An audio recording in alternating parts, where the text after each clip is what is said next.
আসসালামু আলাইকুম ওয়া রাহমাতুল্লাহ। এই যে দেখতেছেন কত সুন্দর একটা বাগান, লিচুর বাগান। এই যে আমার নানুর বাসায় আসছি আমি বিরলে চোখ বোলাতে আমার নানুর বাসা। এই যে নানুর বাগানে ঘুরতেছি, খুব ভালো লাগতেছে। এই যে নানু এত সুন্দর করে বাগান করছে, লিচুর বাগান, যা দেখার মতো এবং মনোমুগ্ধকর। তো বাড়িতে আসছি ঈদের ছুটিতে, এই জন্য নানুকে বললাম, নানু চলো তোমার ইয়াতে যাবো, বাগানে যাবো, লিচুর বাগানে। তাই যে কথা সেই কাজ, আমার নানুকে নিয়ে আসছি বাগানে। এখানে বাগানের লিচু পাড়ে পাড়ে খাচ্ছি। হ্যাঁ, অনেক ভালো লাগতেছে। এই যে নানুর গাছের যে আমি লিচু খাচ্ছি, এখানে আসছি শুধু লিচু খাওয়ার জন্যে, নানুকে দেখার জন্য আসছি।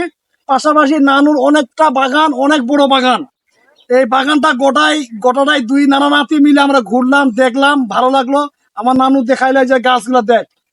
আসলে অনেক মিস করি আমি, যে প্রতিবারে আসার চেষ্টা করি। অনেক সময় আমি তো বাইরে থাকি, আসতে পারি না। তাই এবার সময় এবং সময়টা এমন ভাবে মিলে গেছে, আমি ঈদের ছুটিতে আসছি। ঈদের ছুটিতে আসার পর নানুর বাসায় চলে আসলাম। নানুর বাগানটা দেখলাম, খুব ভালো লাগলো। সবাইকে দাওয়াত থাকলো, সবাই দিনাজপুর বিরলে চলে আসবেন, চোখ বোলাতে আমার নানুর বাসা। চলে আসবেন বিরলে লিচু খাওয়ার জন্য। ধন্যবাদ, ভালো থাকবেন সবাই।